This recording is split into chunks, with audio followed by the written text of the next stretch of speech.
Good evening, everyone, and welcome to the Pinelands, where we're getting set for scrimmage football action. The kicking off the 2024 football season. This is Jim Sewell alongside Chris Davis here in the booth. As had a thunderstorm that charged through here a little over an hour ago, dropped a ton of rain, a lot of lightning, so we're getting a delayed start tonight. But Chris, we're going to get this thing kicked off a little bit later. We're going to shorten up. We'll only run 10-minute quarters today in this scrimmage, but looking for a good game against a formidable opponent in the Clinch County Panthers.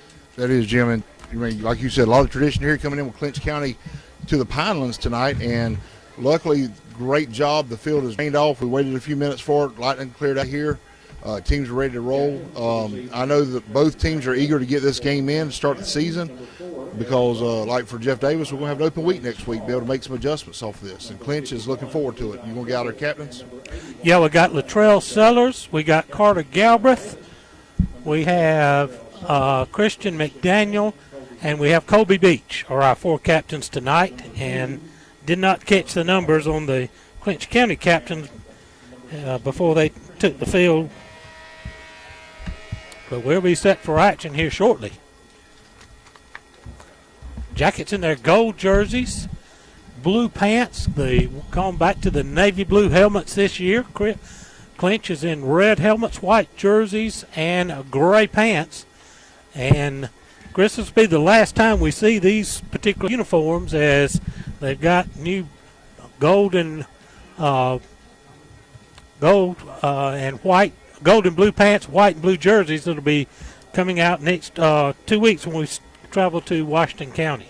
Yeah, and that's, we kind of retired these jerseys. Mm-hmm. And both teams are at night with unadorned helmets. We know that there'll be logos and all on both sets. This is a scrimmage game, but it's kind of a minimalistic situation. No live special teams tonight. Right. But it's a chance for these students to do what they've been working on this summer, the padded camps, the 7-on-7s, all that gets to kind of tonight explode and get to see it on the field.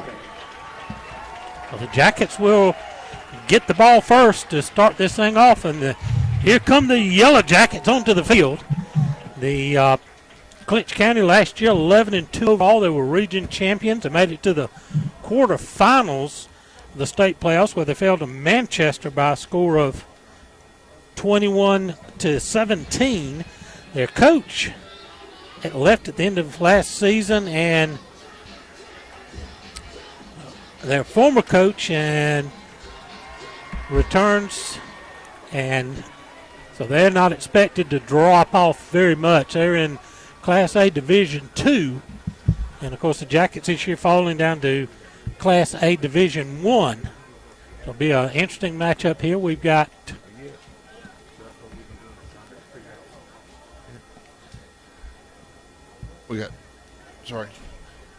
getting ready for kickoff. Yeah, and both teams tonight, Jim, we do need to make sure that they got a couple kids bunged up a little bit. They got some guys sitting out due to different things throughout the summertime, and whether it's bunged up injuries or different situations. And so you're going to see some quality football tonight. But both teams are missing a player here and there. So this is a true scrimmage scenario.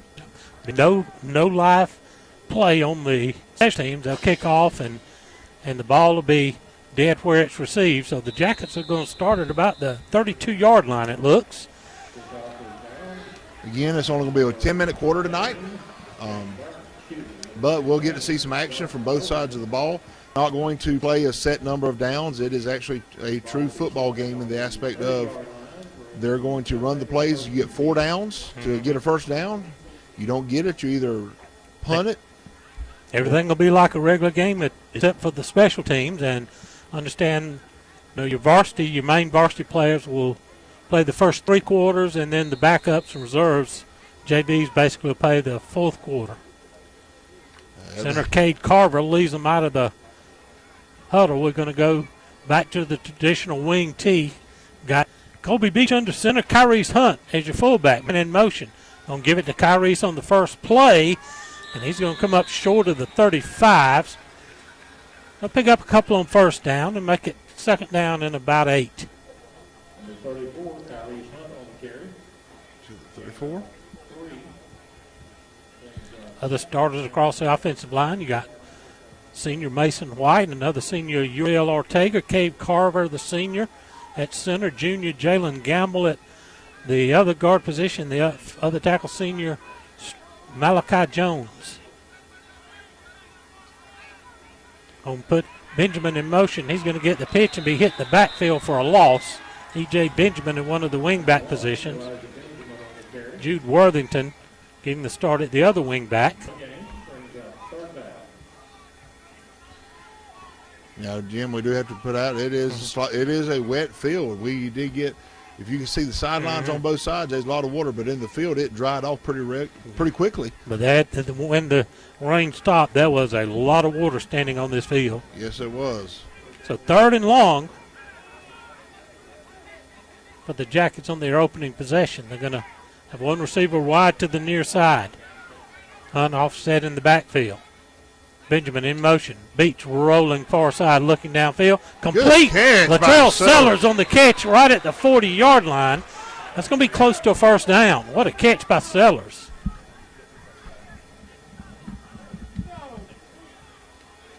Oh, wow. They marked him real short, Jim. They sure did. Looked like they marked him where he touched ground, so that's going to be 4th and a long 2, and the Jackets probably going to have to kick it away. Colby Beach will handle the punting this year.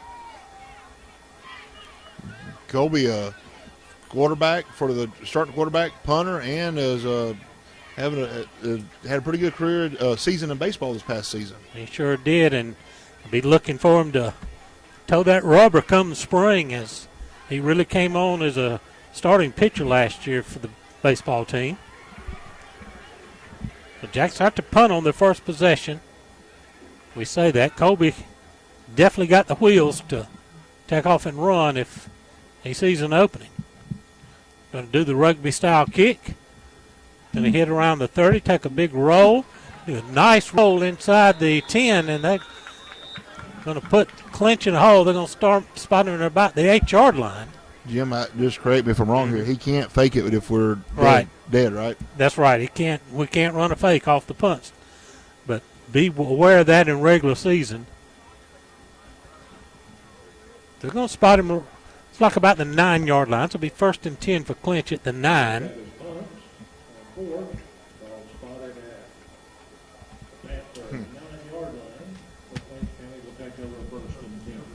Aaron Bryant listed the starting quarterback for the Panthers. He had 1,443 yards rushing on 194 carries and 18 touchdowns last year. They're going to go shotgun. They got 3 receivers, 1 back in the backfield. Dropping back to throw on the first down. Going to go deep down the wrist. Intercepted. Picked off by the Jackets.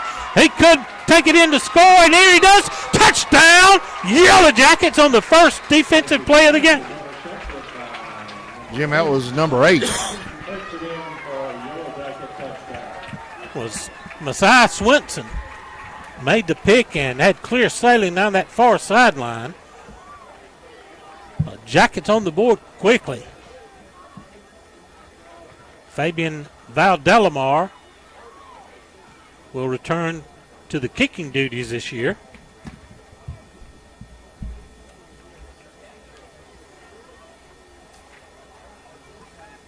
Number 91, Fabian Valdelamar, on to attempt the point after.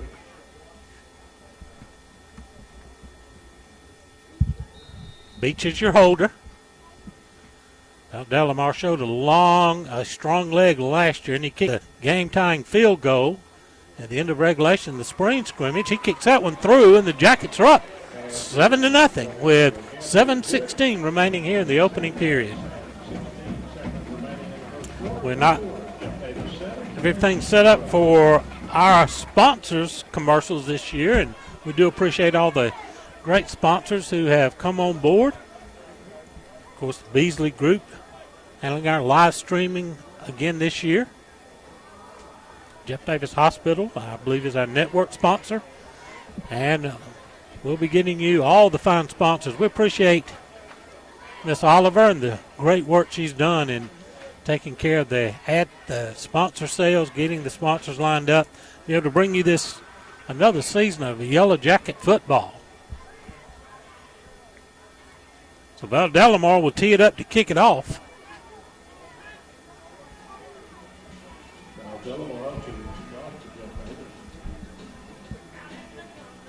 Chris Bryant just really underthrew that pass. It just kind of hung up there and allowed Swinton to break strong on the ball and catch it in stride, and there was nobody left on that side of the field to slow him down. No, he made a great read on it.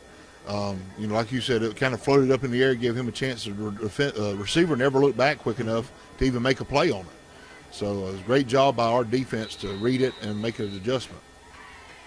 See if Val Delamar stretches his leg out here. Takes a slow run up, and he kicks it high and deep, and that's going to make the end zone. So a touchback on the first kick from Val Delamar, and the Jackets will go on defense. Panthers will take over at the 20-yard line.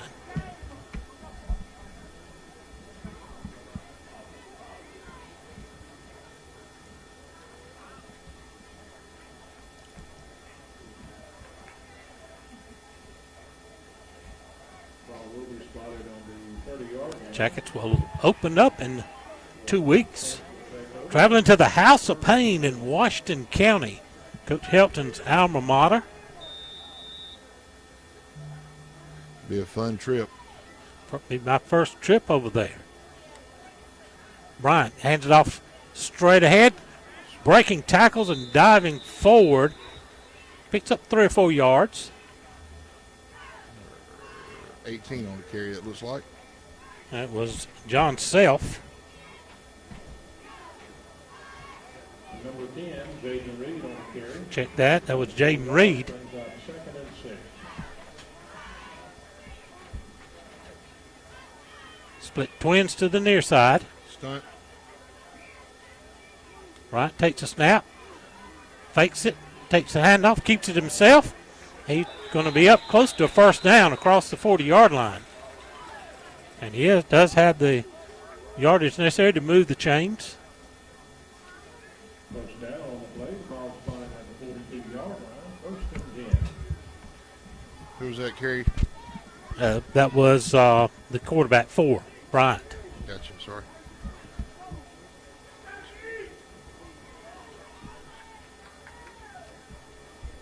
Two receivers come near side, one to the far side.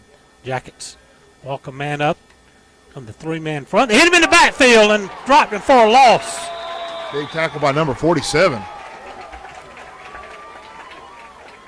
That would be Josh Worthington, a youngster, coming through there, making his tackle in the backfield. Younger brother of Jude Worthington.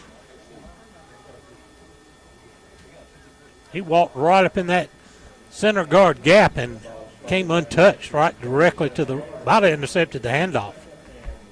He was quick to get there. A loss of about 5 on the play. He's 2nd and 15. Jackets stay in a 3 front. Now they bring the other linebacker and picked up this time. Going down near side. Ball hangs up in the air. It's caught but well out of bounds. So bring up 3rd down and 15. But out of bounds. Brings up 3rd down. Chris, I get to kick off my 20th season broadcasting Yellow Jacket football. You're getting old, Jim. I am old. I have no doubt about it. I'm just proud to be here. Look, I truthfully enjoyed it. I don't even know I didn't even count. I think I'm still on one hand how many times I've been up here this season's with you, but I enjoy each and every one of them. 3rd and 15 is, again, Bryant back to throw. He's going to scramble, get a flag thrown in the backfield. He's going to get the first down and more well into Jacket territory. That's going to come back on a hold. A great little move by him there. He's got some talent, Jim. He does have wheels, that's sure. 18 touchdowns a year ago. He also threw for 5 touchdowns. But a hold we anticipate will be called in the backfield, and that's going to come back and bring up 3rd down and longer. Should be around 25. They mark it from the spot of the ball. It'll be about 28. It is holding against the Panthers.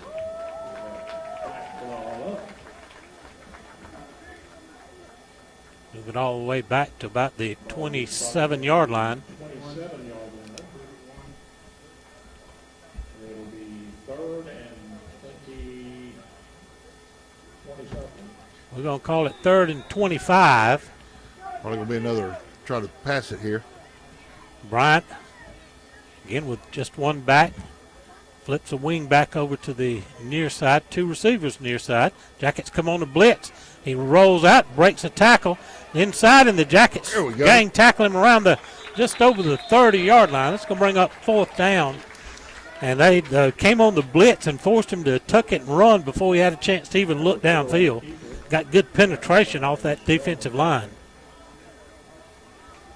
4:45 remaining in the opening period, and the Jackets get the ball back, leading 7-0 off the pick 6 by Messiah Swinson.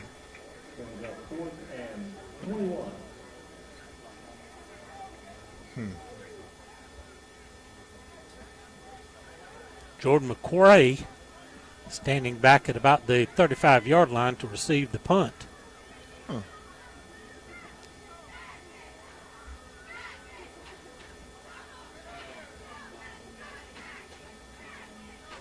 no rush on the punt. He gets it away. Lefty. Ball's going to kick it about the 43-yard line. We're going to pick it up around the 42, make it the 41, and the Jackets will go to work with good field position here. Start their second possession of the game. 41-yard line.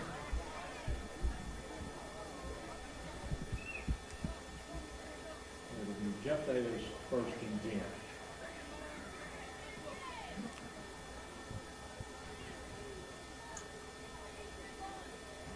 Thank you, everyone that's joined us on our YouTube stream, JDH TV.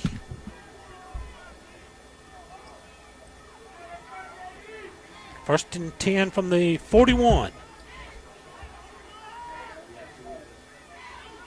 Benjamin goes in motion, going to hand it off inside to Hunt, though. Hunt's going to push the pile and get it out to about the 44-yard line, pick up of about 3 on the play.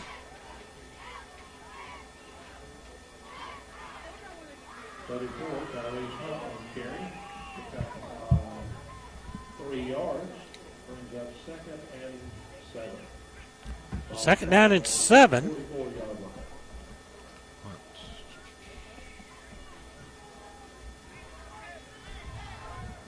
Jackets come to the line, 1 receiver near side. Again, Benjamin starts in motion. Beach pulls it, rolling there, drops it off inside and in and out of the hands of Hunt at about the 47-yard line. Threw it just a shade behind him. Right on that back hip of him. If he leads him just a little bit, Hunt had some green grass here to be able to hopefully turn up field. Okay, Jim, we were talking about it before in pregame. Clinch is missing their number 7, their defensive lineman. That's Alvin Green. He's their man child.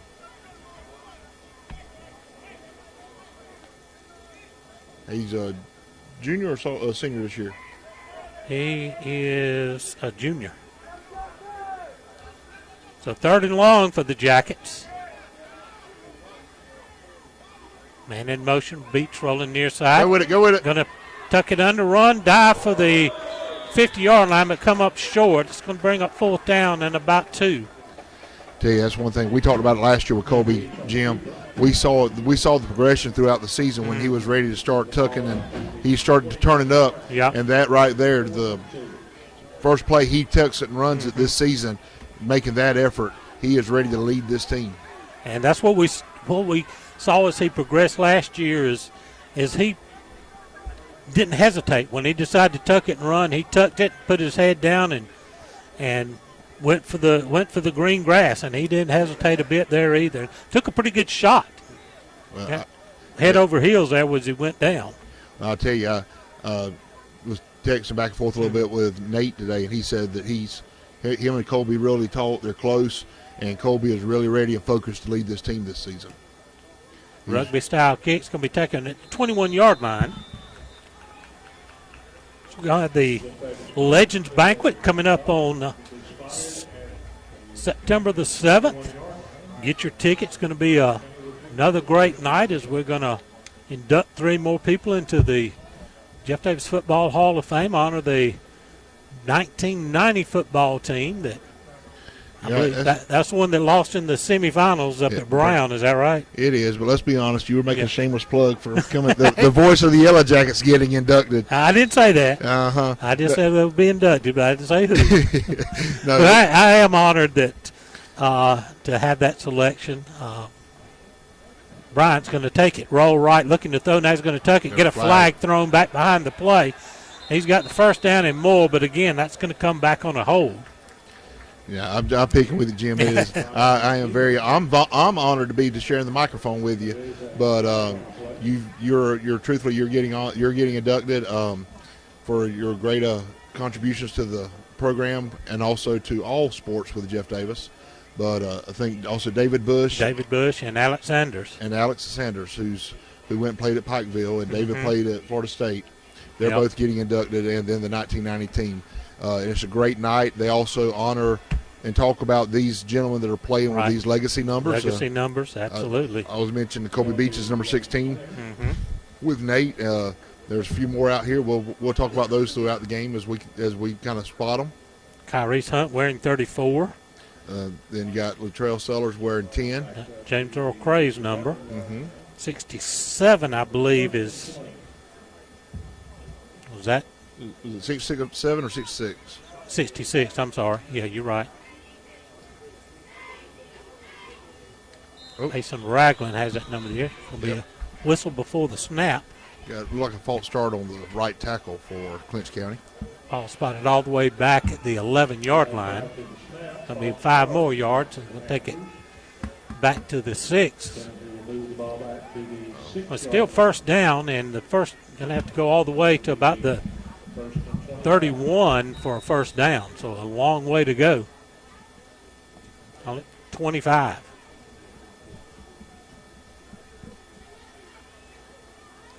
You got me thinking now, Jim. I'm going to go look up, make sure we get the numbers because I don't want to leave anybody off.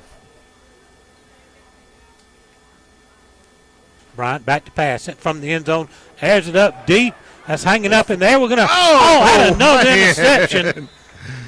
That was J.J. Benjamin had it in his hands and tipped out because he got some contact just as he was trying to make the catch, but that one hung way up there. That was just a interception waiting to happen. Yeah, we got too anxious there. We jumped up a little bit too early and got our hands crossed up there. 22 was another number. That's a legacy number. That is Ian Griffin this year.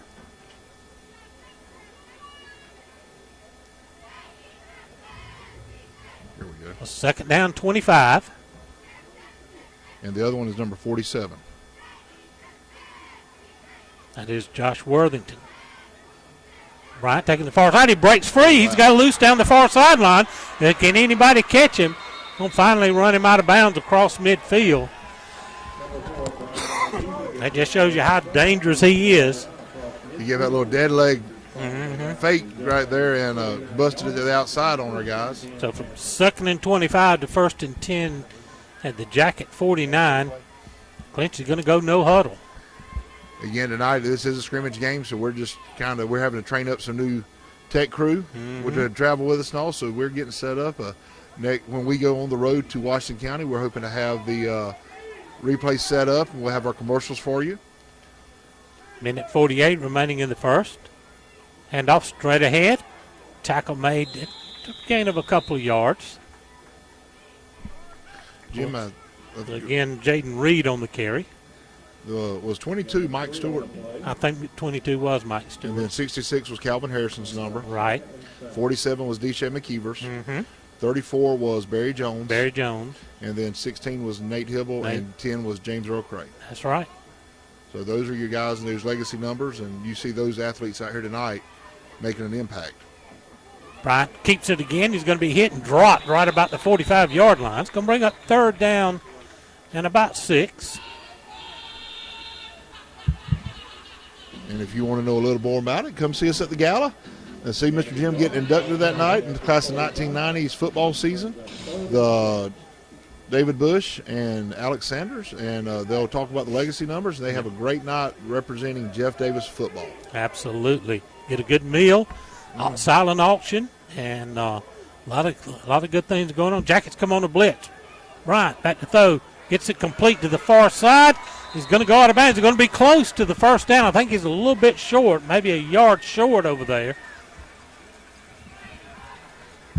We'll bring up 4th down and short at the Jackets' 41-yard line. Also, if you're watching, go join the Jeff Davis Touchdown Club Facebook page. It'll talk about nights. We have Legends Night here at the field where they want all the former football players no matter when you played, come out. They want to represent you on the field. They have Pack the Pinelands Night. They have a couple other events going on. Each night we have a home game, so follow the Jeff Davis Touchdown Club or Jeff Davis Athletics Facebook page. 4th and 2. Clinch is going to go for it. Bryant by himself in the backfield is going to keep it himself straight ahead. He's going to dive across the 40, and he's going to be right there close. He should have it. Be a fresh set of downs. New thing this year, Chris, when they start to encourage more tailgating again, they're going to have food trucks out at the on the track infield to encourage more people to come out and tailgate. They'll have the food trucks open about 5 o'clock prior to game time, so you don't even have to worry about. Don't bring your own grill, just come in. Bring your own grill, just come in. They'll have food trucks be serving tailgate type food, so come out and join. Everybody has a good time out at the tailgate. The Jackets jump offside. Worthington trying to time the snap, and they caught him that time. Tell you, I had something I have seen tonight, Jim. We have been sending our linebackers a pretty good bit tonight, trying to stunt and mess up Clinch, because as we were talking before the game, they run a lot of plays in between the tackles. Yep. So we're trying to cause a little bit of havoc up in there. New coach, returning coach from who came back as an assistant, but first year back as head coach. Also, they only got 4 returning seniors, so trying to take advantage of maybe some newness to their program. Horn sounds. Bryant keeps it. He's going to work his way forward inside the 35. That's going to be the end of the first quarter. Jeff Davis leads it 7-0. We'll take a break here as we switch sides. It's going to be 2nd down and about 4 when we come back to play in the 2nd period.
Getting ready to start the 2nd period of play. Jackets up 7-0.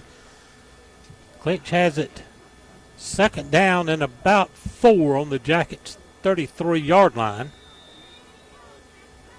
2 receivers split to the far side. Pistol set. Bryant's going to pitch it back to number 2. I didn't catch that. That's a new number. A good pursuit and tackle over there. That was Malik McNair on the carry.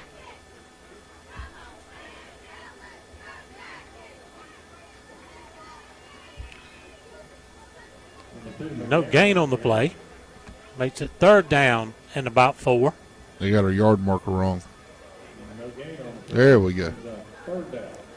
That was a good pursuit off that edge over there to stop him for no gain. Yeah, our defensive end over there did a great job setting the corner. Pistol set again, hitting it straight ahead to Moore, who's going to get across to the 30. It's going to be right there at the, a little bit short of the first down. They're going, good spot they're going to give him. And they did make the first down at the Jacket 29-yard line. 28-yard line. The gain is enough for a Panther first down.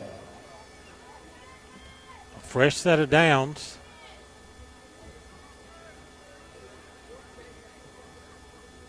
Again, a pistol set. Straight ahead handoff. Breaks out the far side. Picks up 7 or 8 yards over there. That is one of the things, trying to stun up that middle to clog it up. If they bounce it and we don't stay our spots outside, they get some more yardage. Gain of 6 brings up 2nd and 4. Second down and 4. He got 6 on the play. Clinch moving quickly. Again, we jump off sides. They stagger the count. Offside by Jeff Davis.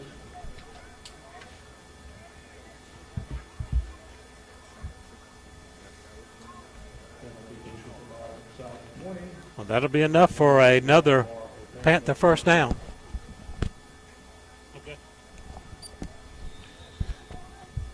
Jim, remember, number 2 is not Carter. Somebody's wearing that in honor of him. Okay.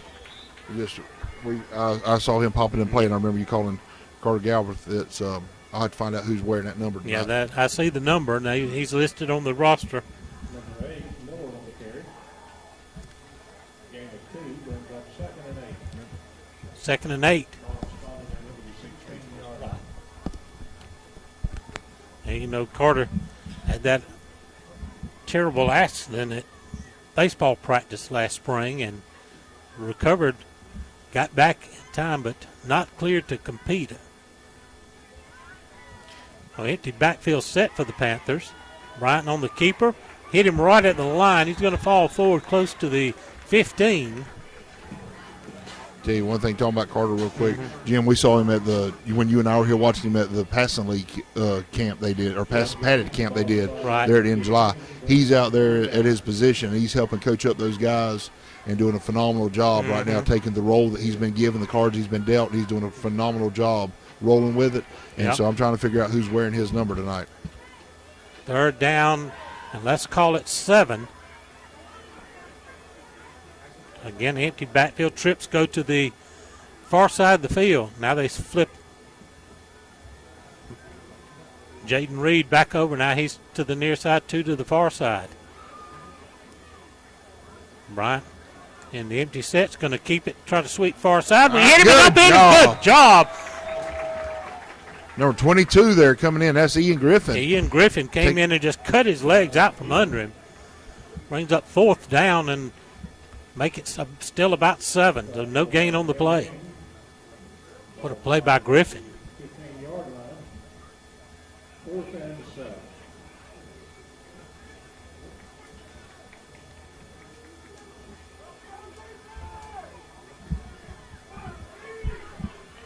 So big play here for the Yellow Jackets. See if we can stop them inside the red zone. 6:23 remaining in the half. Jackets trying to make a stand here. Ball inside the 20. Bryant's going to take it, roll, looking down. They got a man wide open in the end zone. Touchdown. Travis Miller, I believe, made some catches. He was left wide open. Go for a 4th down and score a touchdown. So that makes it a 7-6 ball game. 6:10 remaining in the half. But Bryant faked like he was going to keep it and then pulled up, and the Jackets defense had collapsed to shut him down, and the tight end just snuck out into the end zone, was wide open. And that's the issue, having a dual threat quarterback back there, especially one that's been able to bounce around a little bit in the game. Yep. We get, especially in young and early in the season, we forget that somebody goes over the top behind us. Looks like Clinch is going to go for 2. Going to put Jaden Reed in the pistol set behind Bryant. Got 2 receivers far side.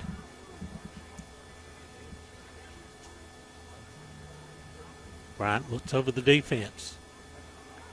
Fakes it, rolls back, is under pressure, and drops the ball. And that's going to end the point tries. So Jackets going to keep the lead 7-6 with 6:10 remaining in the first half. That was Latrell Sellers getting through with putting the pressure on. And Clinch will have to kick off. This would be a great time for a Yellow Jacket drive. Run off 6 minutes here. Clinch, a storied program in Georgia high school football. 809 wins, 188 losses. That's close to a 62% winning percentage. Yeah, they've always, Jim, had some really good athletes, some really good. They've just been solid. And 8 state championships. Them in Clinch County Charlton County used to have some barn burners, and them in Brooks, and them in Irwin, and then all of a sudden all of them ended up in the same region for a couple of years. They called it the region of doom. Oh my goodness! And that was some great football coming out of there. And now all of them have kind of been separated back out and been able to write their own destiny in each one's region, and then meet up in the playoffs, which makes some great programs. Or great playoff games. And you've got some other programs down there coming along. Lanier County's really stepped theirs up. Turner County's become really competitive. So there's a lot of good football down in that South Georgia, down near the Florida border being played. A short, high kick going to be taken at the 38-yard line. I believe he kicked the tee more than he kicked the ball. The tee went almost as far as the ball did. Yeah, that was kind of a muff there. Looks like it was going to be spotted around the 38 to 40-yard line. That's a big spot. Jeff Davis will take over first and 10. Spotted on the 30, even though the kick didn't make it that far. I think we just got shafted right there. And we may have. I don't know how you get it on the 38 and then they take it back to the 30. He almost missed the ball completely. He kicked the tee more than he kicked the ball. Jackson start first and 10 with 6:10 on the clock. JT Bryant's going to come out to the near side.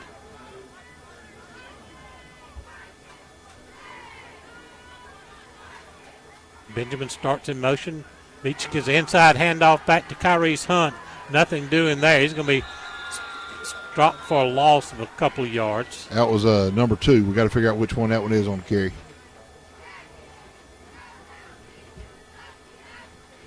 I've sent a few questionnaires out there. I got a response. It may be Jude Worthington. That's who it is. Normally it'd be number 3. That's it. That's got to be Jude. Yeah, I remember that because I asked it at the passing league camp. I couldn't remember whose number it was, but that's it. As soon as you said it.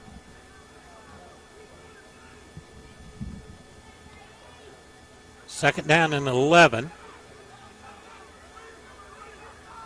They give it to Worthington again. He works his way near side. He breaks a 40 and then 42 or 3 yard line, and that's going to be enough for first down.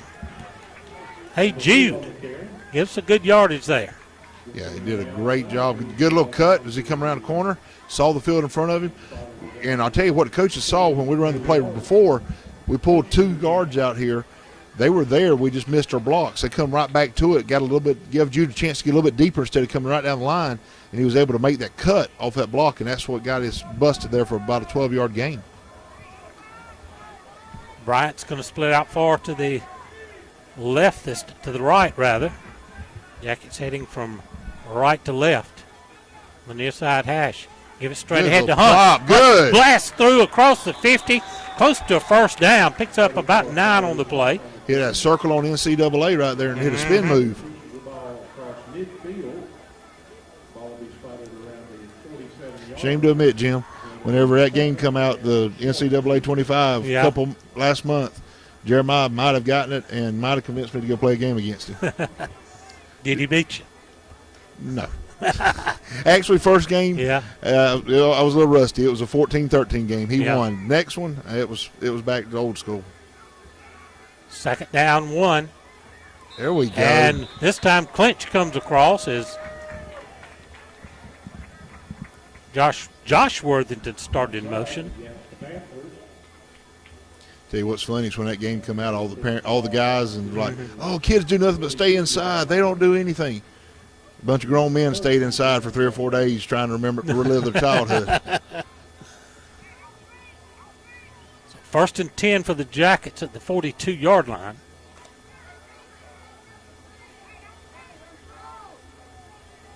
Ball stays towards the near side hash. Beach under center. Benjamin in motion. Gives it straight ahead to Hunt. Hunt finds a seam up the middle. He blasts through. Breaks tackles. He's inside the 20 and brought down at about the 18-yard line. What a big run by Kyrie's Hunt. Jim, he is putting his head down and bulldozing his way through. I tell you now, I got to give number 11 for Clinch did a great job. He grabbed a hold of him and held on for about 5 yards getting drugged, but finally brought Hunt down. But Hunt did a phenomenal job keeping his feet pumping as he made contact. And, you know, yards after contact, Kyrie's is racking them up tonight.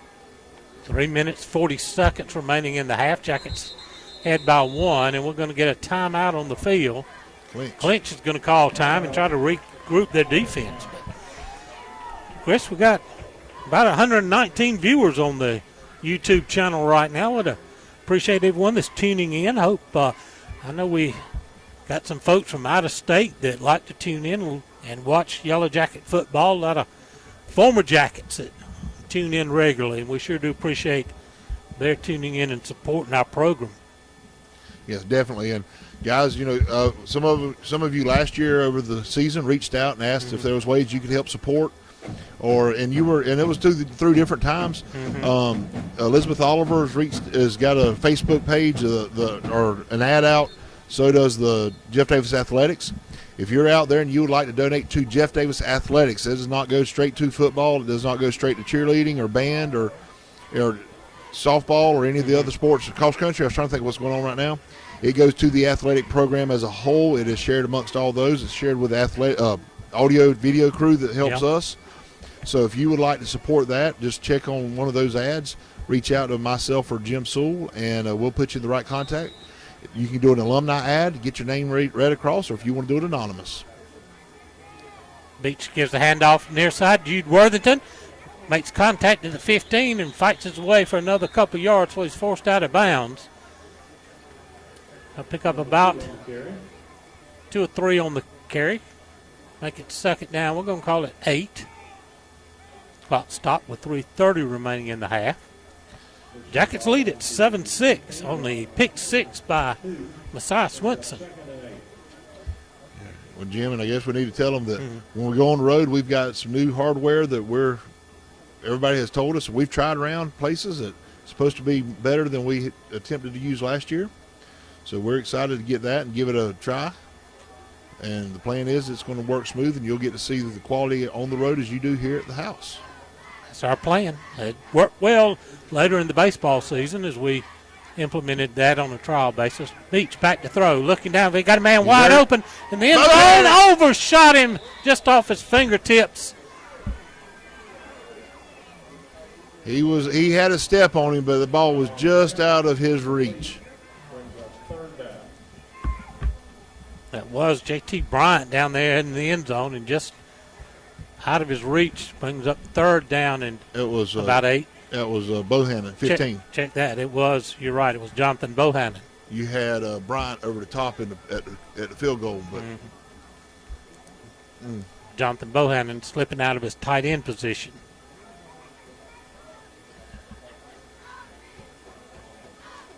Tonight out here, we got some band members out here to play a little bit of tunes. We got the cheerleaders out here. Football team's rocking. And it was the first day of school. Yeah, first day of school. Third down and 8, timeout taken by the Jackets with 3:23 remaining in the quarter. Well, I'm kind of. You were tired. You slept in. Well, I don't know about that. I still can't get into retired sleep mode. I'm still up around 6:30 every morning. Still figuring out this retired business, how that's supposed to work. I'll tell you how it works, that honey-do list. That's for sure. But it's nice. I get up, go to the gym 2 or 3 days a week in the mornings, and try not to get too late. Try to find something to keep me occupied, get me up and going. And then the other days, Lucy's got plenty of work. Here lately, it's been keeping the water pumped out of the pool and the leaves and everything. So that's what we talked about the rain we had tonight. We've had a couple of showers this week, and Jim, I don't know if you saw the report before we come tonight. They're looking at one of them little tropical weather circles coming to us over the weekend. I know, almost a tropical storm. That's what they're predicting a storm at this point, but you know how that thing goes. Hadn't quite made it to strong enough to be a tropical storm yet, but it's heading this way on the projected path. 3rd down and long for the Jackets at the 17-yard line. Going to give it straight ahead to Hunt. He's going to be stacked up right about the 15. He's going to bring up 4th down and long. And we definitely be in Valdelamar's field goal range. Yeah, maybe that's what why we're we're doing. sending the kicking team on. Great time. This is a great opportunity here. Ball's a little wet. Grounds. I don't see him though. Are they going to quit? There he is. There he is. He's big as a lineman. He'd gone up with the lineman. He's a pretty good sized fella. He is, but he's got a leg on him, and He does. I mean, here's a great scenario. There's pressure on him to make the kick instead of practice. Ground's wet, so he's got to make a great plant. I'll be spotted at the 20, so it'll be a 30-yard attempt. You got Colby Beach holding. Again, he made the game-time field goal in the spring scrimmage against Dublin at the end of the game. Low snap. He got it up there. He's got plenty of leg, and that thing is good. Jackets take a 10-6 lead with 2:21 remaining in the first half. Tell you what, that's going to be a big weapon for us this year if he's going to kick long and true like that. Definitely, Jim. And, you know, we've watched it over the years, and a kicker can be a game changer for a smaller school especially. You know, just having that reliable kicker that's going to get you that extra point at least 9 out of 10 times. Yes. And that's so many games we've seen the strategy has to change late in the game because you've missed an extra point or two. Well, just look at Clinch right now. It's a touchdown game for them instead of a field goal. That's right. You know, and that's what a kicker. We always talk about it. You got to win. You got to win the offense and defense, but the key is that special teams. If you make a mistake in special teams, whether it's punting or or field goal kicking, you got problems. And having Valdelamore back and having him strong and healthy is a huge asset for this Yellow Jacket team. And if he's can continue to kick strong kicks deep and put several kicks into the end zone, that's another plus where you're forcing the other team to start from the 20-yard line. It actually forced them to make 1 or 2 additional first downs, and if they were starting around the 40 or so.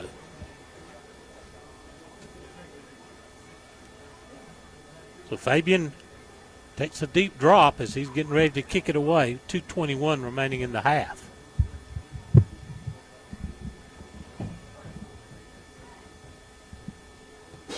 Good. Another high, deep kick. Boy, he really got into that one. Going to take it, and momentum will take him right into the end zone. He made the catch right about the 1 or 2 yard line, but his momentum carried him back. So they'll start at the 20.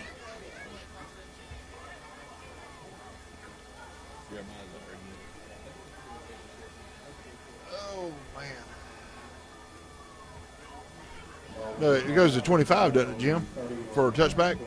They put up the 30. Well, let's just pick a number. I mean, Yeah, what? I know it's one of those. They start at the 30. It's a scrimmage game. I get Scrimmage it. games that we're. In regular season, though, that'd have been at the 25, correct? I think it's still at the 20 in high school, but I could be wrong. I can't remember at this point. That changed rules so fast. Well, speaking of which, did you see the NFL new change? They have to tell the other. They can't do an onside kick until the second half. And they have to announce that they're going to try an onside kick. I saw that. Bryant bumps into his running backs. He steps back. Now he breaks into the clear. He's got running room for first down. He's going to slide down just shy of the 45-yard line. Smart play by him. Jackets are playing pretty much back in a prevent defense that time. But the secondary dropped real deep. So he just ripped off a big chunk of yardage. Clock running 2:15, 2:12, and the ball spotted at the Clinch 44-yard line. And I think the team has to be down to onside kick in the NFL. You have to be behind, you do. Pistol set, Bryant back, looking to throw. Now he's going to look to run. Gets to the sideline, just throws it away as right before he steps out of bounds. That'll stop the clock with 1:49 remaining in the half. The other thing that's interesting is in preseason games, they're going to experiment with digital first down markers instead of having chains on the sideline. Wow. So that little yellow line that you see on TV is going to be out there? No, they're still, going to have the chains as backup, but they're going to experiment with how accurate they can do with, they'll basically have a guy with a marker like you do on the opposite side in pro ball to mark the first down yardage. Pitch back. In trouble, in deep, drugged down from behind. Josh Worthington got him by the shirt sleeve first of all and hung on till the backup arrived. Big loss on the play as pitch back went to Jaden Reed. Loss is all the way back to the 33-yard line. Jim, let's be honest though. Contractors are building houses with laser levels and laser measurements. I saw a guy the other day was doing some work and had the tape measure was a laser. Didn't even have the little thing that come out. He just laid it up there and measured down to the other end. And he said it was accurate because he had done it long enough. He trusted it. He trusts it now. Don't even carry it back up. Well, that's where technology is taking us. You've got the technology available. Us, like Georgia High School's gone to instant replays for the state championship game. The technology is there. You need to use it. It can only make things better. Timeout on the field. Clinch takes a timeout with 55 seconds remaining. I mean, look what we're doing with technology here that we didn't have just a few years ago. Right.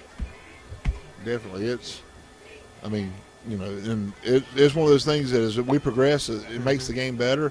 Problem is sometimes it makes it too good. And that was one of the issues we ran into last year. We were sending out too strong of a signal we were sending out too good of a signal in what we were able to get out signal-wise.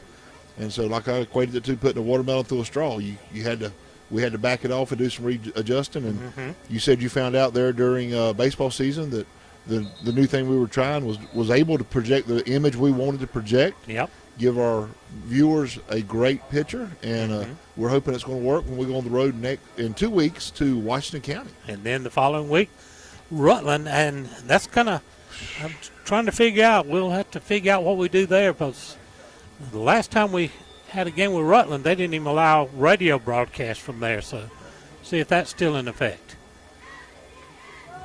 Third down and long. Bryant back, looking to throw under pressure. Going to run a shovel pass inside. Jackett's going to hit him at the 40-yard line. He breaks out of it, spins forward to the 45, 46-yard line. That was Kamarian Johnson, and boy, he was a whirling dervish out there, hard to bring down. It's going to bring up fourth down and long. Clock running with 30 seconds to go in the half. Jim, that was a great little play call by Clinch. Did a good job, but luckily our secondary and linebackers stayed back well enough to be able to disrupt that play. They better hurry. They only got 15. And they still looking 15, lost. They're still looking to the sidelines. Looks like it's going to be a Hail Mary Clock type down play. to 10. I don't know if they're going to get the snap off. We're at 5. Right. What? We call timeout. And the Jackets take a timeout with 1.5 seconds remaining. Give them I don't believe they would have got the snap off. No, but I do understand from our coaches, a big play there, Hail Mary style. You want to go in a prevent situation here, so maybe it doesn't take off. So who hit me as it come by? Must have been a mosquito on my back. That's Coach Ponset. He's a new hire. He come to us, and he's helping with football and going to be helping me with wrestling. I was wondering if that was the one that hired to coaching football and wrestling. Yeah, he's I met him whenever he had just come here from South Carolina and went to Wayne County and helped their program, or helped start their program with wrestling program down at Wayne, and they'd come to our tournament sometimes. He got a few guys from South Carolina to come over to our big wrestling tournament. So I've known Coach Poncet for a little while, and we're excited to have him be a member of our staff this year. Tell you, Jim, that's the other thing, talking about big tournaments. Cross country's getting riled up. They've got two huge tournaments, two meets coming up throughout the season. Right. Softball's getting wound up. They're playing a little tournament tomorrow. They had their scrimmage game last night. Run ruled 8-0. And then they jump right into region play after that. They do, and they're traveling all over, doing some big matches, big tournaments, playing some teams that gave us a little bit of a fit last year. Final play of the half. Bryant back, looking to throw, is going to drop it off short, but incomplete, and that's going to end the first half. Jeff Davis 10, Clinch County 6. We'll take a little break here for halftime, and then we'll be back with the second half here on the JDH TV Beasley Group live stream.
Getting ready to start the second half. Jackets leading at 10-6.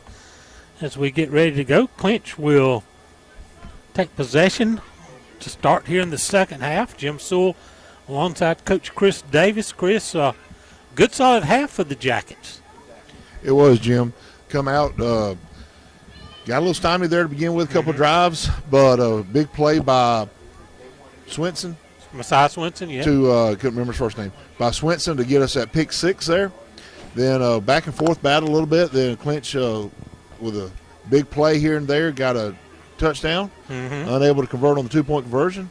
Then Yellow Jackets drove down the field again, and Valdelamore able to put in about a 30-yard field goal. 30-yard field goal, and that leaves you to score 10-6. But big battle here. It's kind of what we anticipated. Clinch come in. They are missing a couple of their key guys, but so are the Yellow Jackets missing one or two here. Yeah. And so, but a good game back and forth between a storied Clinch County program and a Yellow Jacket program over the last few years that have done very well from rebuilding years ago. And looking forward to see the second half. Again, it'll be the third quarter will be your older players, and the fourth quarter will be JV. So Valdelamore's got it teed up, ready to get things started for the second half. He's kicked 2 into the end zone. Another high, deep kick. And that's going to let that one fly into the end zone for a touchback. Where normally we were kind of bouncing back into my rules official that I have a inside contact with. Let me know that in regular season the kicks into the end zone do come out to the 20. And here on the scrimmage rules, we'll start at the 30. Yeah, it gets a little confusing here and there, especially if you watch sports. You do have youth rules, high school rules, college rules, and pro rules. Well, Brian again is going to start at quarterback in the pistol set. He's got 2 receivers split to the far side of the field. Straight ahead handoff. Got some running room inside and falls across the 35 for a good gain on first down. That was Jaden Reed on the carry. He's going to stop at that 35. They spot him. That's going to pick up a 5.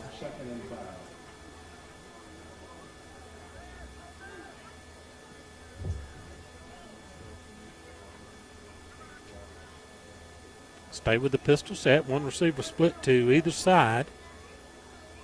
Bryant hands it straight inside. Dancing around and is going to be close to a first down. Worthington did a good job staying at home right there, causing the running back to cut back up underneath. Just didn't get there in time to him to prevent the first down. So did get the first down. Eli Beard on the carry that time. 1st and 10, Clinch at their own 41-yard line.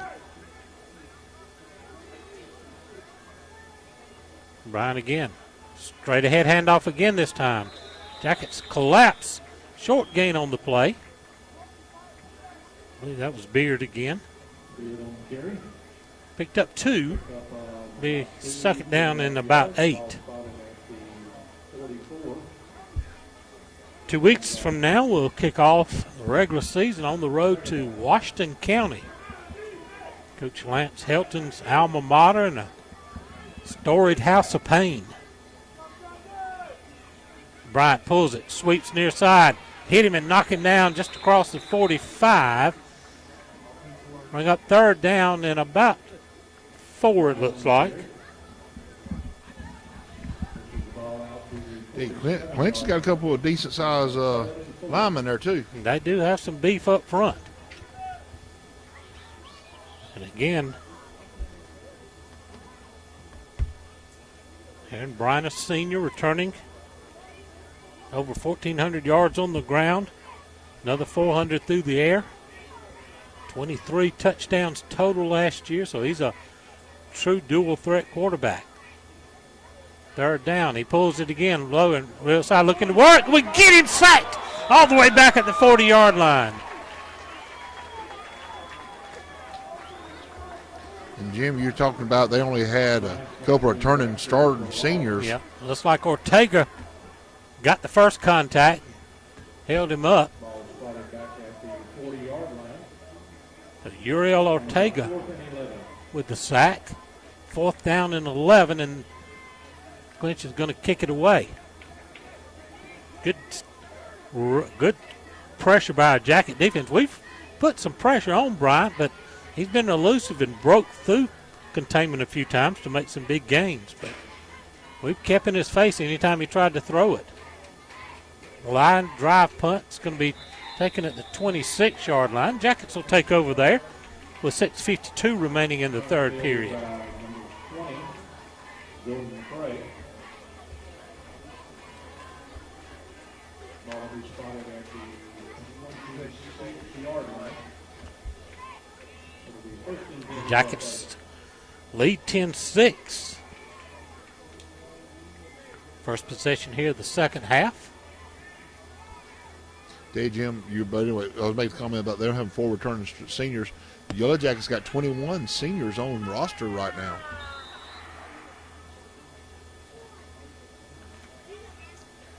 This is one of the larger classes to come through here in a long time.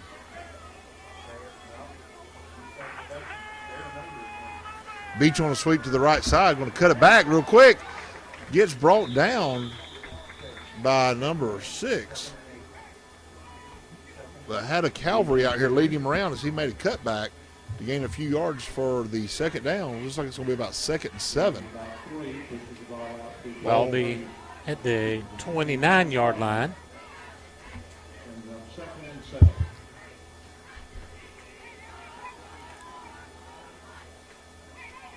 Jackets go with tight formation. Beat from the shotgun. Hand off inside. Kyrie's Hunt. That was number 1. Check that. That was Benjamin on the carry. Going to get across the 30 to about the 32. Bring up 3rd down and about 4. Tell you, Benjamin took a slide step into Beach right there right before the snap, almost going forward. You got to be careful with that one. Benjamin's going to check out. A 3rd down and 4 for the Jackets. Their first drive here, the second half. Again, Beach staying in the shotgun. Kyrie's Hunt now lined up beside him in the backfield. Again, tight formation. High snap. Beach rolling near side. Looking to throw. Lost it downfield. Complete to Josh Worthington, rather. Out of bounds in Clinch territory in the 34-yard line. That was a dime of a ball to fall right in the hands of Worthington there, Jim. Beach pulled up quickly, squared the shoulders, and lofted it downfield. Got it over had decent coverage by Clinch, and he dropped a dime right over the outstretched defender's hand. Well, and that just, you and I talked about as we watched a couple of these passing league games this summer, Jim. Beach is standing in there, can see the field real well. His height's played into place. Oh, we got pistol set with the Sellers. Wildcat. Trail Sellers takes the direct snap, coming near side. It's a good game, spins off contact inside the 30. Number 10, Daryl Sellers on the carry. A good game on first down, be 2nd down and short. A little wrinkle they're wanting to do here with the junior, the Sellers. He went up last week, I think it was, had a little workout day with University of Georgia. And invitee only camp. Yep. So that's good news for him as UGA give him the invite. He's going to stay with the shotgun set. Benjamin flanks him to his left. Gives it inside handoff to Kyrie's Hunt, who dives across. That was Benjamin there. It was Benjamin inside the 30 to about the 26-yard line. It's going to bring up 3rd down and about 1. Kyrie's had stepped up the true fullback spot there to be a lead blocker there for Benjamin. Beach returns to the lineup here. 3rd and 1. Stay in the shotgun. Benjamin offset to the right of Beach. Beach going to keep it himself. Darts inside, makes a nice cut. He's got the first down inside the 35. So he's pushed back. Didn't have much running room there. But should be enough. It is enough for the first down. He just kind of shuffled his feet, sidestepped there, and put his head down and got enough for the move the sticks. And mark him at the 25, 1st and 10. 3:55 remaining in the third period. Jackets lead at 10-6 still. Pick 6 by Messiah Swinson and a 30-yard field goal by Fabian Valdelamar. Sellers back in. Sellers takes the snap. Tried Go, to run ran the little inside handoff. Taking off downfield. Worthington with a big cut. Worthington, big cut and a flag. No, that's the ball that come out. Big run by Jude Worthington. Tell you, Jim, heard Coach up here calling it. Pulled your 2 guards right here. They were all lined up getting ready for the power set this way. Run backside, pulled your 2 guards. Worthington was able to follow underneath and wait for the gap to open. And when it did, he shot straight through. Had one man to beat on the corner, got out there, and the safety had to come over and tackle him. With Sellers in at the Wildcat, that made the defense flow with him. He gave him that inside handoff back on the misdirection, and now we're 1st and goal.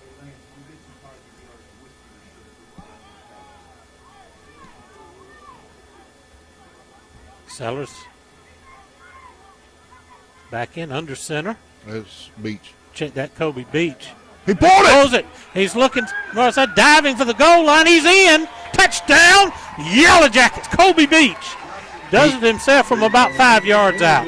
Jim, that was phenomenal. He was giving it to Hunt, and Hunt got popped right at handoff spot, mesh point, and Beach pulled it and comes out over here and takes one and is just trying to plow over the guy to get into the end zone. 16-6 now with Val Delamar coming in to tack on the extra point with 2:55 remaining in the third period. Tell you, this is a pretty big statement for this Yellow Jacket team. That was a big drive right there, Jim. Dug in and come back out of halftime. There we go, and has done a phenomenal job. Strong kick from Fabian, and it's good with 17-6. 11-point lead for the Jackets with under 3 minutes to go in the third. And with 2 minutes and 55 seconds remaining in the third quarter, the score is updated 17.6. Again, the JVs will take the field in the fourth quarter. Well, the Jackets will have to kick it away, and again, this 11-2 team from a year ago. Clinch County, the Jackets making a strong showing here. Got a tough schedule ahead of us. Yes. Open up with 2 road games, Washington County and Rutland. And then a pair of non-region home games, Charlton County, always tough. Indians come in here, Tatnall County, Battle Creek Warriors back on the schedule. And then we jump into region play. We go to Brantley County, return home for Thomasville, take the road to Berrien, home to arch rival Bacon County, back on the road to Worth County, and wind up at home against always top 10 team Fitzgerald. So some polls have 3 of our region rivals ranked in the top 10 in Thomasville, Worth, and Fitzgerald. And they're different spots and different polls, but those are traditionally some powerhouse programs. And Yellow Jackets are coming to compete in this region, and we're looking forward to it. We're going to have some knockdown, drag-out battles. Absolutely. Val Delamar takes that long drop, walks slowly up. This kick's going to be short, be taken at about the 6-yard line. The first one that hadn't reached the end zone tonight. But that's going to be that's kicked deep, and that's going to be better than the 20. Well, they're going to bring it out to the 30. 30, yeah. Yeah, with no returns, they're going to bring everything out to the 30. So, but again, with that leg, that's going to be a big plus for our special teams play this year. It definitely will, Jim. And those 3 region opponents you were just talking about, that'll help pin them deep in their zone. Clinch ready to go. Bryant gives a straight ahead handoff inside. Jackets close quickly. There we go. Push him back. Little to no gain on the play.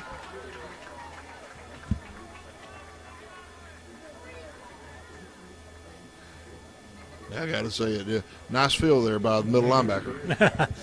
Might have been a guy by the name of Davis. Jeremiah Davis. Yeah. Getting it. Freshman getting a taste of varsity action here in the scrimmage. Coach Helton's run a lot of players out there in these 3 quarters. We have. And that's what we've been rotating in and out, and it's been hard for us because having to learn the numbers and learning the names that go with them. But been rotating people in and out. And the biggest thing with that, Jim, is you're not seeing a drop. Yep. We've been able to rotate quite a few individuals in and out tonight on the varsity side of this, and you haven't seen a drop with a weak spot out there. And that's how you build the depth. And you got to have depth in the season because week to week you never know these where injuries pop up, or just to give a guy a breath or two for a couple of series. Right back to pass. Oh, I love them. Almost knocked it intercepted. out. Yeah, I'm sorry if he didn't intercept, I might would have yelled. Jeremiah Davis got a hand on that one and knocked it down. 2:01 remaining in the third quarter. Third down and about 15, 16. Chris did get a little excited there. I don't blame you. Sorry. that might be a challenge as the season goes on. That's natural. The 3rd and long for the Indians. They're going to – that movement before the snap is going to make it 3rd and about 21 now. That's the other thing, Chris. We've had very few penalties tonight. Very good point, Jim. And that's last year at the beginning of the season. That was one of the things you and I talked about. The penalty bug seemed. I mean, I still remember Pierce County, the stupid mouthpiece penalty, middle of a great little session, and momentum was on our side, and stupid mouthpiece penalty. 31, low snap. Bryant has it back, ready to throw. He's getting the backfield sacked. That is a covered sack there, Jim. Our secondary was all over. There's not a man white jersey that was a free from a yellow jersey out there. 4th and forever now, and Bryant will have to kick it away. Jackets will come away with good field position here with 1:40 and counting in the third quarter. 14-yard line and got 4th down.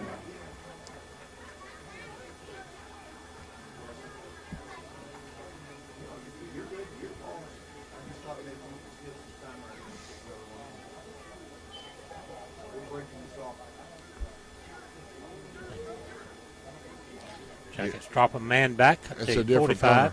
punter. That's not the quarterback. Is that 14? The Ian Rutherford, freshman. It's a high, wobbly punt away. Will be hit at the 45 and roll backwards and finally picked up back across the 50. So Jackets have to start at their own 47-yard line. That's one you've got to make the catch on that one. It cost us about 10 or 12 yards. 52 seconds remaining in the third period. Jackets lead at 17-6.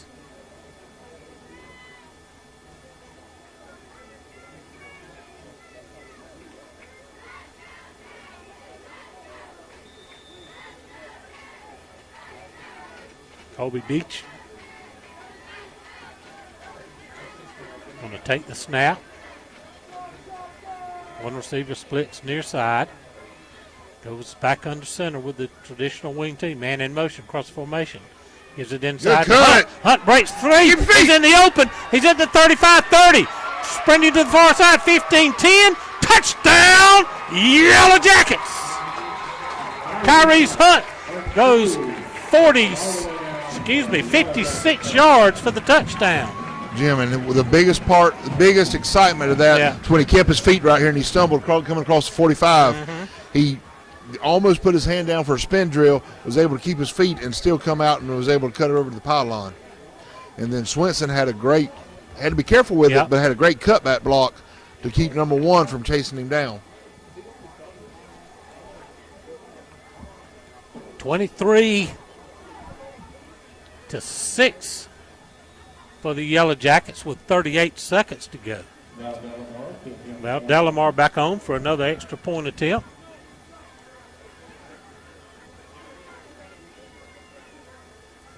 Kick is good. And, Chris, the only thing I see we'll need to work on some on special teams. Had a couple of shaky snaps that if it had been live, one was low and that one was high. Beach had to reach back over his shoulder to bring that one down.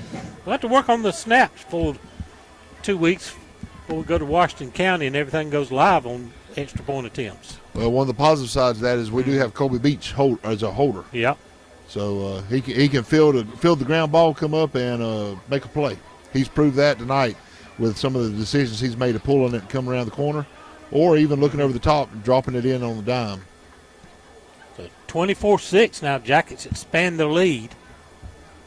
38 seconds remaining here in the third, and Val Delamar will trot back on to kick it away. Val Delamar to kick the gun tackle.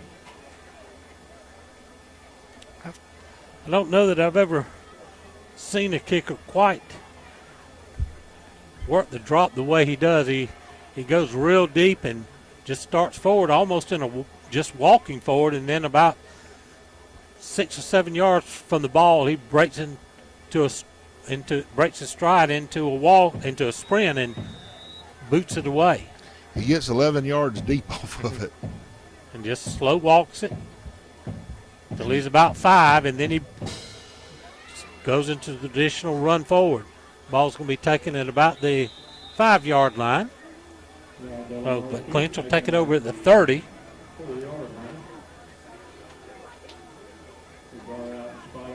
We got some more body changes here.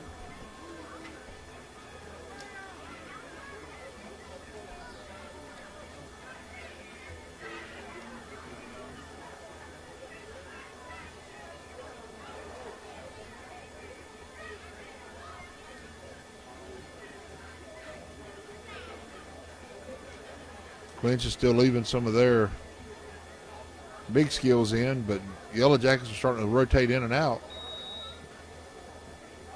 Travian Miller now in at quarterback, pistol set. He's going to drop back to throw over the middle, incomplete. Looked like a busted route there. Miller, a freshman, but tell you what, he's well over 6 feet. That's a big boy for a freshman. Yeah.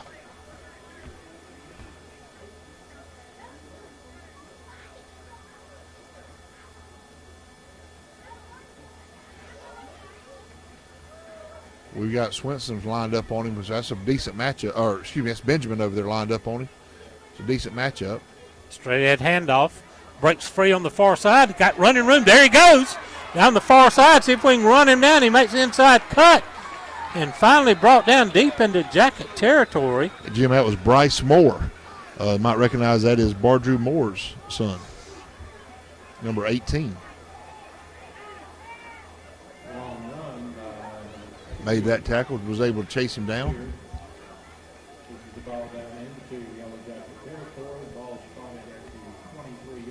All the way down to the Jacket 23, still 16 seconds remaining here in the third quarter.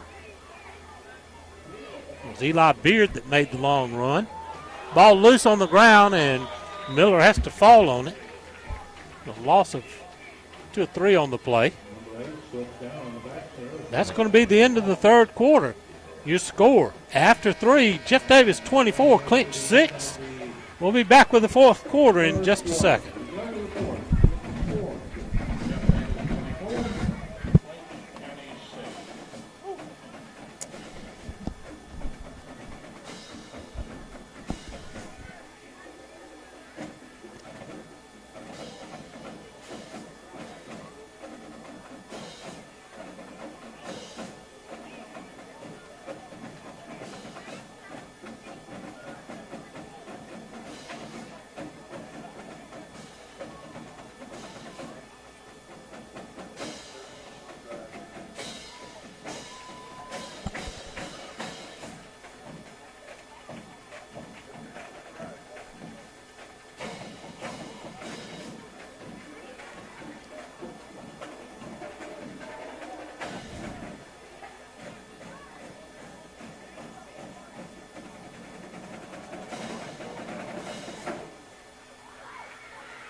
Start of the fourth quarter, Jackets lead it. They're going to clear the scoreboard, so it's 24-6 during the varsity section of the game. They're going to clear the scoreboard here for the JV section. Clinch will maintain possession. It's like number 14 now at quarterback. Ian Relaford, another freshman.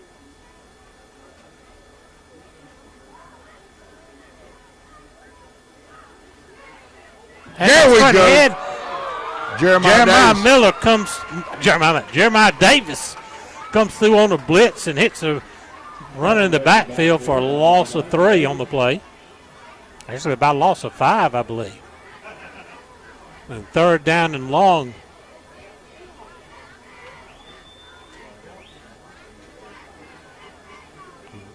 Davis heads to the sidelines to get high-fived by everybody.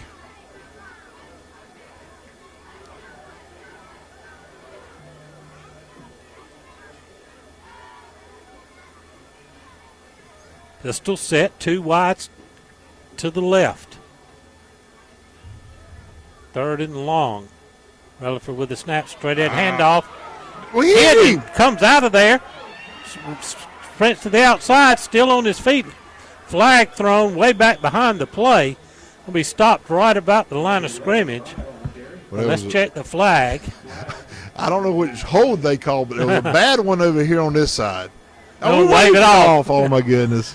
They'll bring up fourth down, but the ball's going to be at the Jacket 34-yard line. There was a bad hold over here. We hit him, squared him up. He bounces off and runs another 20 yards to only get 1 yard. 4th and 19. So 4th down and 19. Clinch will go for it. The Jacket 37-yard line.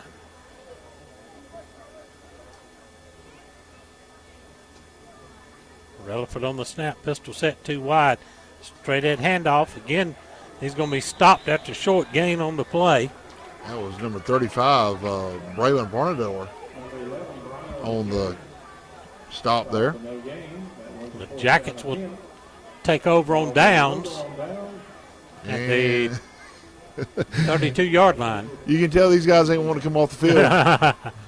They're like, Coach, we need more than 4 plays. Well, the Jacket offense will take over.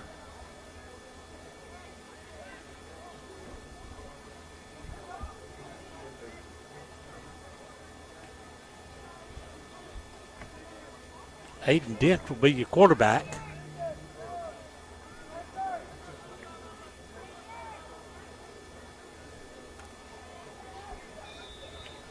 Jaden West is going to split to the near side.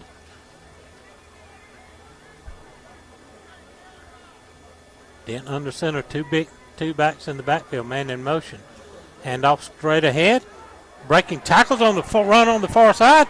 That's Braylon Varnador with a big run there, Jim. Varnador out near midfield. First down run. He just got under his pads and nobody could find him. Almost a gain of 20 yards there on that run. Opening drive for the JV. First and 10 at the Jacket 49. Ball pushed out to the 49-yard line. 1st and 10. Dent back under center. Rolling near side, looking to throw. Get out Got of a wide there. open Go. field. Gonna throw it downfield. Incomplete. Had man covered that. He had to step on the coverage, trying to hit Jaden West. I know he was trying to get him down there, but I think if he would have went ahead and just tucked it. He had some running room. Yes, sir. I mean, 2nd and 10. 7:40 remaining in the ball game.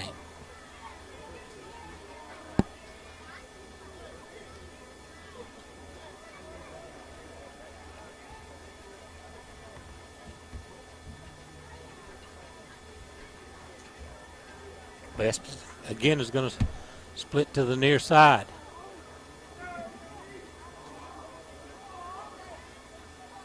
Dent under center. Man in motion. We'll give it to the second man through. Varnador again. Varnador picks up a couple of yards this time before he's brought down. He's third down and about 7. Ball across midfield into Panther territory. Ball spotted at the 48-yard line. Brings up 3rd and 7. Ball sitting at the Clinch 48. 3rd down 7. Go double wing set this time. Now we step a wing back into the backfield. Yep, very good. Back to throw. Launching downfield's got a man open. Oh, just overthrown him. Right in his fingertips. Clinch player thought he had made a huge play in the backfield and tackled the wrong man. That was 21. I don't have a 21 on my roster. He's just out of reach. Brings up 4th down and 7. Ball stays at the Clinch 48.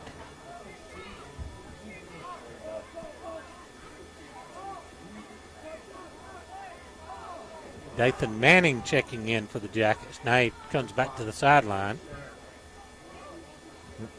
Popjack checking in. Alex Brown on his way onto the field. Jim, did you go get to watch the softball game between the players and the coaches? I did not. That was a I saw some of the pictures. It looked like that was a fun time. it definitely was. I got to be up there and run the scoreboard and got to listen to Coach Helton and Dr. Stapleton having fun on the PA system and watching the players. That's how there's kind of a little tradition here. Like the last day of June, right? Players kind of come in, do their last little June workout. They go get in the pool and do a couple things around here. Then they usually nightcap is they have a little coaches players softball game, and it's a big turnout. It's a lot of fun. Kind of gives these guys something there to break the monotony of summer workouts. Absolutely.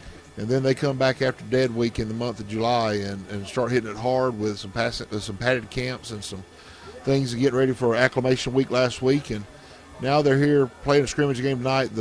And we saw the varsity do a really well job, 24-6 against a tough Clinch team. Now the JV group right now is doing a really good job of moving the ball. Did a great job on defense with a defensive stand. Jackets are going to go for it on 4th and long from the Clinch 48. Double wing set. Man in motion. Going to roll near side. Dent looking to throw downfield. Almost just in and out of the hands. Had Varnador curling out of the backfield and just lit him a little too much. So Clinch will take over on downs at their own 48-yard line with 6:39 to go in the ball game. But I tell you what, now you got Aiden Dent, who's of course he's a junior, but you're letting your JV quarterback, your second, third string quarterback, turn it loose and throw it on several plays here in the JV part of the scrimmage. So he's got a little confidence in his arm. Yeah, they do. And, I mean, right now he's playing behind Beach, who is second-year starter and doing a really good job. Maybe a third year. I believe he is a 3-year starter. Clinch takes over. Straight ahead handoff, running room on the far side. Dancing out of trouble. Going to get the first down yardage and more out of bounds into Jacket territory at about the 40-yard line. I tell you, that Bryant, number 11 for Clinch, Bryant's a freshman. He can stop on the dime and make a lateral cut. He's done that 3 or 4 times when he's touched the ball. First and 10 Clinch on the Jacket 40. Clock stop with 6:30 remaining in the game. 2 to the near side. All on the far hash.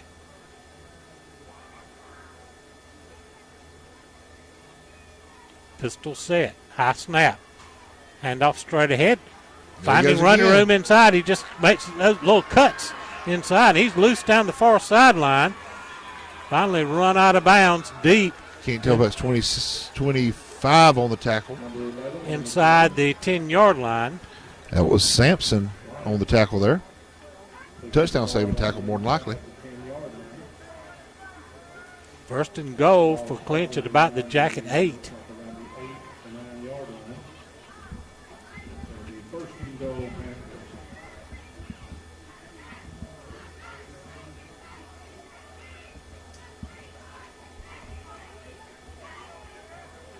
So Relaford again pistol set.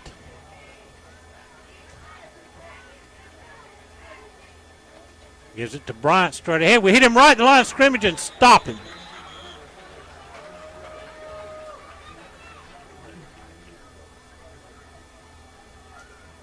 Again, 21, which I don't have a 21 on the roster, was the first one to make contact. Be second and goal from the 8-yard line.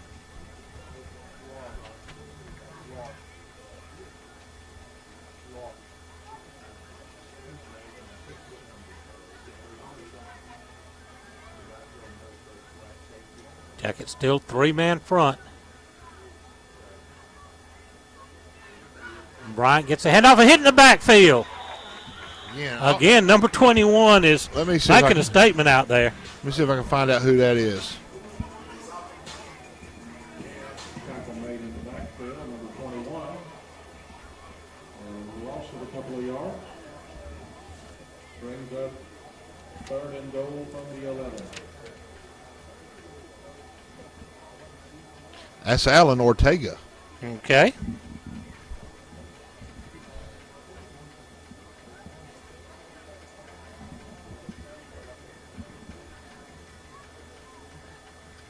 Third and goal at the 11.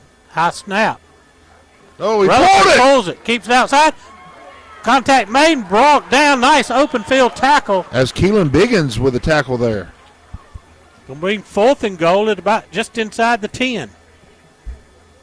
Big play out in the open field by the Jackets. Open field tackle, a gain of about a yard on the play. Brings up fourth and goal. Fourth and goal for the Panthers. 4 minutes remaining in the game. No score here in the JV period. Big fourth down conversion. Pistol set with 2 to the near side. Snap. High snap There it over the is. head. Ball's loose. Rutherford picks it up. Scrambling to the far side. He's going to be run out of bounds all the way back about the 15-yard line. The Jacket defense makes a stand. Number 40 and number 30. Trying to see what. 40 is Dathan Manning. Trying to see it's 30. I can't tell if it's 8 or 6 there, Jim. He's coming off right here. Cameron Carnegie, Yes, 36. That's it. 36. No, excuse me. You're right. 38. You called it. Nope. He turned 36. It is Keelan Biggins there with 2 big plays. Made the play before that, and then helped assist on that play right there with Manning.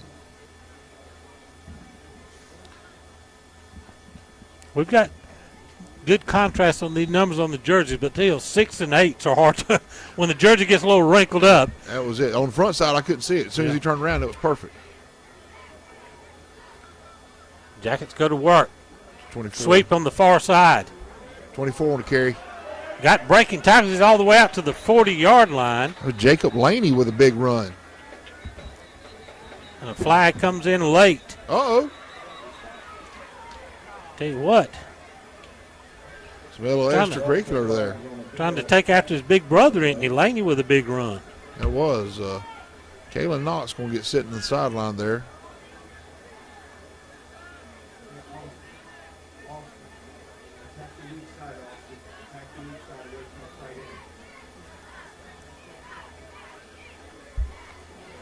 Ball spotted at the They still Jacket got. 37. They're still trying to figure out this Still flag. talking about the penalty, though. So a big run by Jacob Laney. Well, I tell you what, his older brother used to make some big runs, power runs like that in his day, didn't he? He definitely did. And that's Jacob's body style is a little bit different, and but he's got the speed, and you saw it right there. He found that little gap and just squeezed straight through, and like it was shot out of a cannon. But my guess is, my thought is, this is either going to be on us or it's going to be offsetting. Well, he's still talking it over. Yeah, I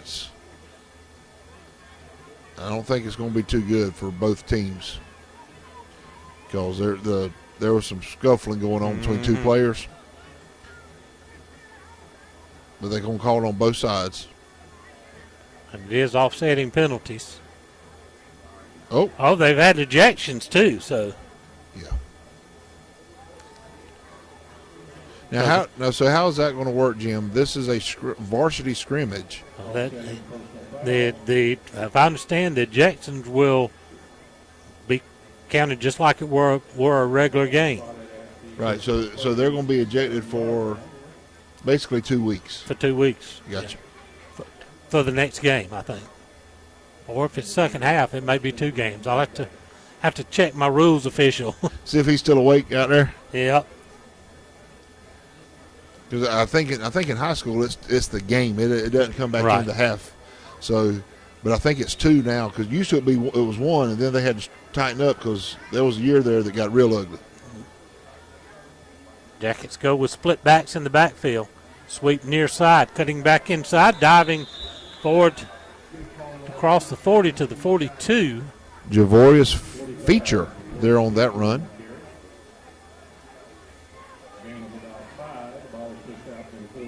Be second down and 5. Approaching the. Did you get your answer? Nope. Oh. Any ejections would start next week. Inside handoff coming near side. Short gain on the play. Same runner there. Feature again. Picked up a short gain. Picked up about 1 yard. Be third down and let's call it about 4. I'm sorry. That was my incognito rules official answering a text I sent him. Did not have a game this week. He gets started calling next week. So. He answered next week. He still didn't answer a question. Right. Third down and about, let's call it 3 or 4.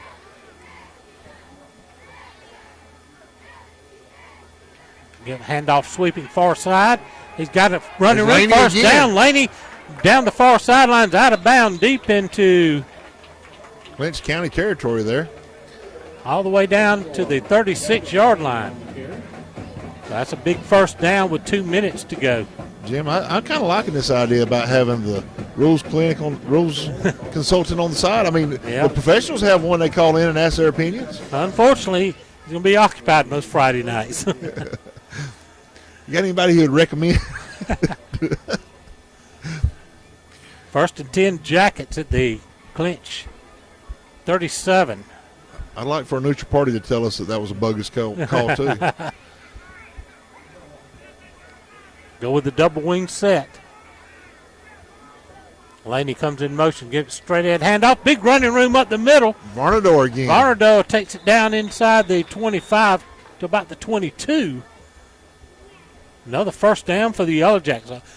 This is the other thing is these are the JVs out there, and we're not seeing, any fall off there either. Of course, they're going against the Clinch JVs. Correct, Jim, and that's the thing is, and truthfully, what's happening right now is a bunch of these guys have played well together and have played together. We talked about it a while ago. Right. 21 seniors on the roster.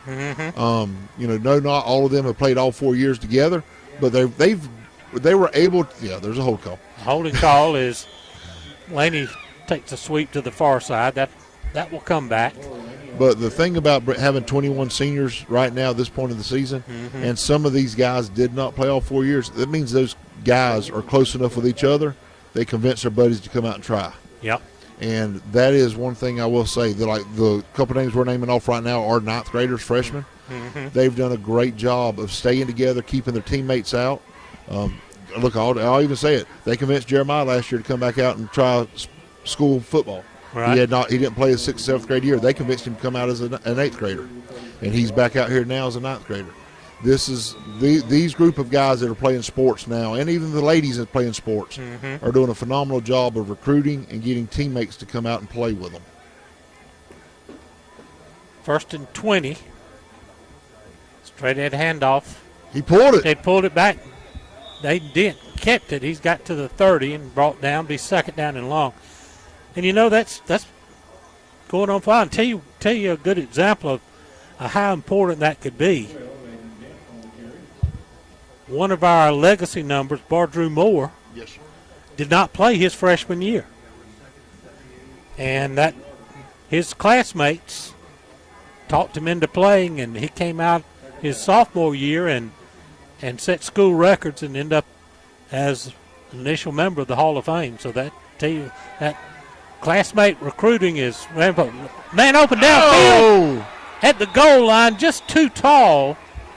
As again, Dent showing a pretty strong arm as he launches that one down there. I believe if Sampson did miss it. If he had kept on drifting back a little bit more, but he stopped to jump and it went right off his fingertips.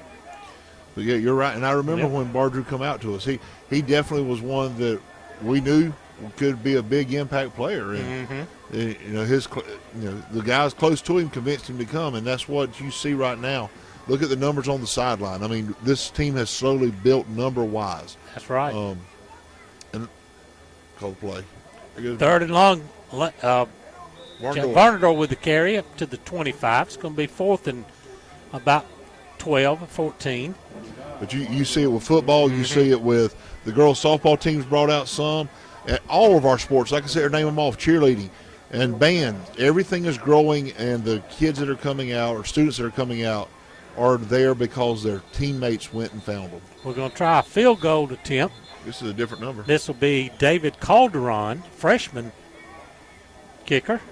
Uh-oh.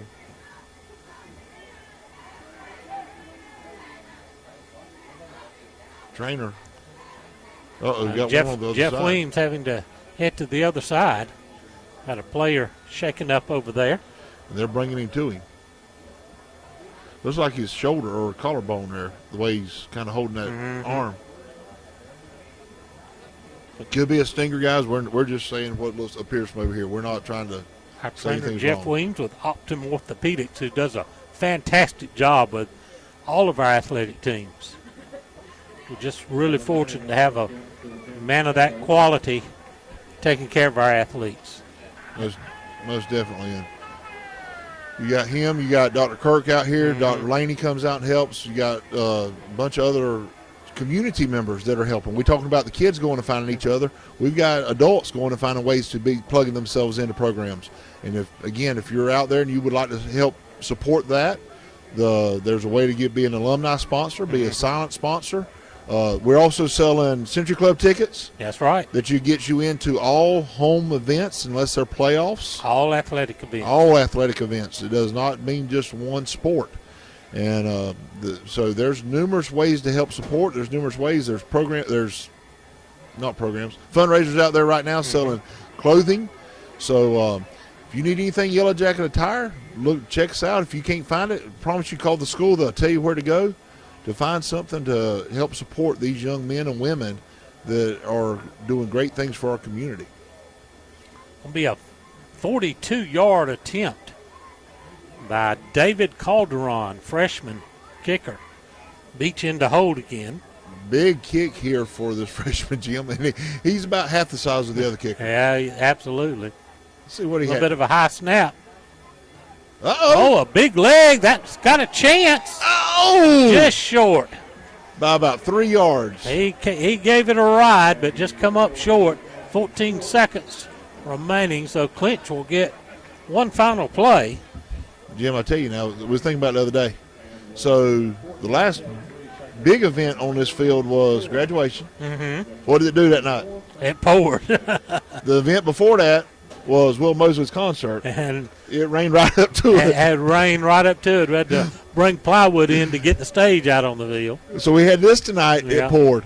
So whenever we go down to Washington County and Rutland, they have an opportunity to see what happens there. But if when Charlton rolls into town, you might want to have a rain jacket just to be on the safe side.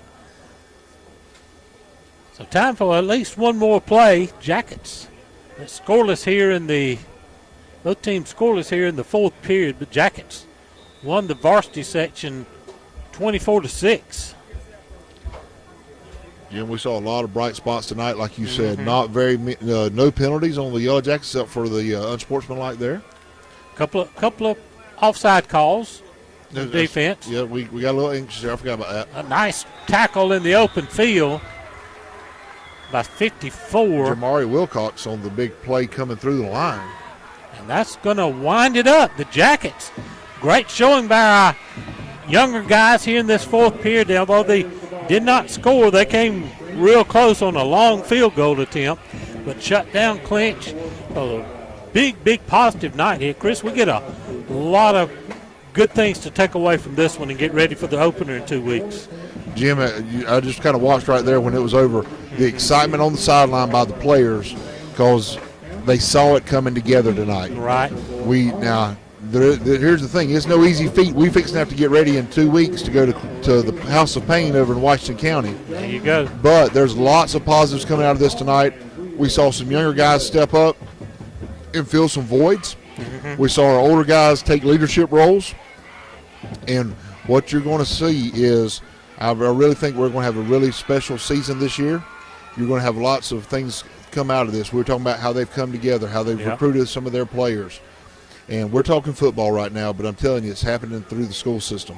You're seeing it happen in other sports. And so this year in Yellow Jacket sports could be special. Again, we got it. You see us doing our live stream tonight. We'll have our commercials in 2 weeks. We'll have our instant replays going.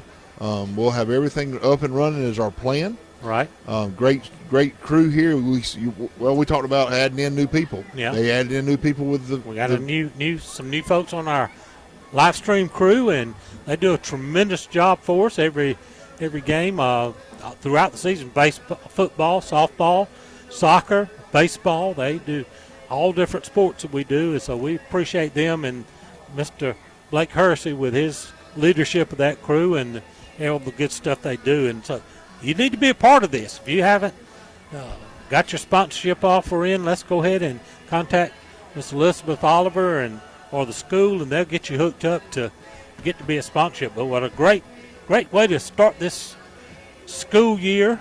And like I said, big things. Last year, the Jackets were won the All-Sports Trophy for the region, All-Sports Sportsmanship Trophy as well. That tells you we're not just doing it, but we're doing it right. 100%, Jim. And I mean, with Beth doing cheerleading, me doing wrestling, our children involved in other sports, and us being around and being part of the programs. We've got great coaches. We've got great community. We do everything 100% right? We've got our quirks. We know it. Yeah. But there's lots of positives happening in Jeff Davis, and you see it growing, and you see it heading in the right direction because of our community support. And not just the community here, guys. We're talking about the ones that are watching from all over and the ones that are reaching out and wanting to see what they can do to help not just athletics, but the audio video, the band, the ag department, the academics. We got to talk real quick. Like how many? There was quite a bit. $100,000 is given out in money to scholarships for our academic kids. And so there's great things happening in the community of Jeff Davis. We want to thank each and every one of you listening, and everyone out there that may come back and listen to this later. Thank you for all that you do for our sports, our athletics and academics and our communities. Well, that's going to wind us up here tonight on a good night for Yellow Jacket football. Once again, the varsity wins the 3 periods they played over Clinch County 24-6. The JVs fought to a scoreless tie. And we're going to be heading into the season opener in 2 weeks. That's be August 16th on the road at the House of Pain in Washington County in Sandersville. For Coach Chris Davis, this is Jim Sewell. Good night, everybody.